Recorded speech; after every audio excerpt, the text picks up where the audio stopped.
Hello বন্ধুরা, তোমরা সকলে কেমন আছো?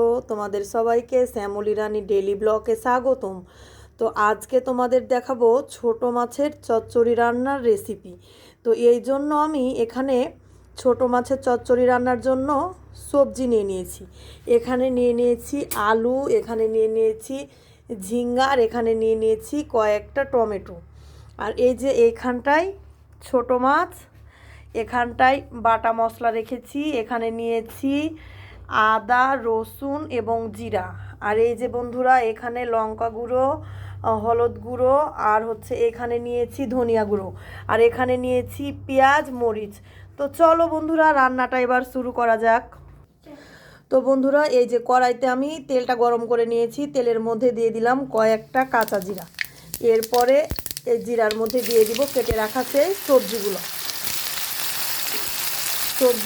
সবগুলা একসাথে দিয়ে হালকাক্ষণ ভেজে নেব।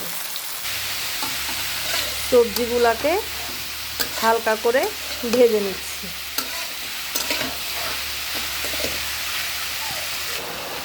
সবজির মধ্যে দিয়ে দিলাম কুচি করে রাখা পেঁয়াজ এবং লঙ্কা।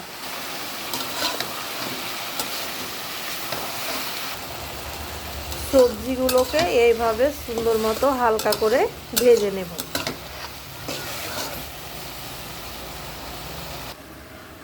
ওইদিকে সবজিগুলো ভাজা হচ্ছে, আর আমি এইদিকে নিয়ে নিব মাছের জন্য।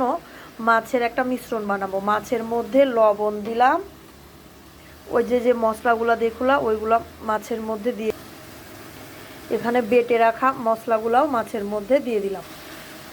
সকল মশলা দিয়ে এখানে সুন্দর মতো মাছটাকে নেড়ে সুন্দর করে মশলার সাথে মাছের একটা মিশ্রণ তৈরি করে নেব। সুন্দর মতো মেখে নেব। মশলাগুলো যেন মাছের গায়ে সুন্দর মতো লাগা লাগা হয়ে যায়। তো এইরকমভাবে আমি 5 মিনিট রেখে দেব।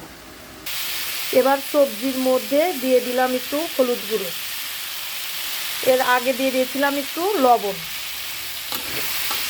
দেখো সবজিটা সুন্দর মতো ভাজা হয়ে গেছে। এবার দিয়ে দিলাম হালকা করে জল। এবার আমি সবজির মধ্যে দিয়ে দিব মাছ। মাছ কিন্তু আমি ভাজলাম না, যেহেতু ছোট মাছ। এভাবে মাছগুলাকে সুন্দর করে সাজিয়ে দিলাম। মাছগুলাকে উল্টিয়ে নিব। হালকা একটু জল দিয়ে দিলাম।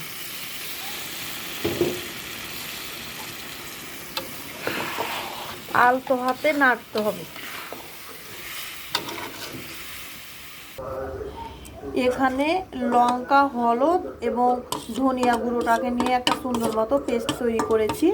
এবার পেস্টটা দিয়ে দিব মাছের মধ্যে। পেস্টটা আমি মাছের মধ্যে দিয়ে দিলাম। এবার সুন্দর করে মাছটাকে আমি আলতো করে উল্টিয়ে নেব। নেড়ে সুন্দর করে উল্টিয়ে নেব।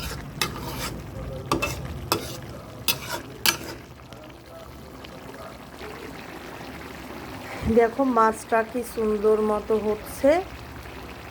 সবজিগুলো কিন্তু সিদ্ধ করা লাগবে, তাই অল্প একটু আঁচ দিয়ে দিব। হালকা আঁচে রান্নাটা হবে।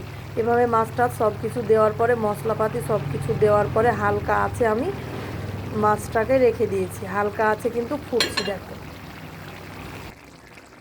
তো দেখো বন্ধুরা, মাছটার সুন্দর একটা কালার চলে এসেছে। মাছটা কিন্তু হয়ে গেছে। এবার মাছটা হয়ে গেছে, মাছের স্বাদটা আর একটু দ্বিগুণ বাড়িয়ে দেওয়ার জন্য আমি এই মাছের মধ্যে দিয়ে দিলাম ধনিয়া পাতা।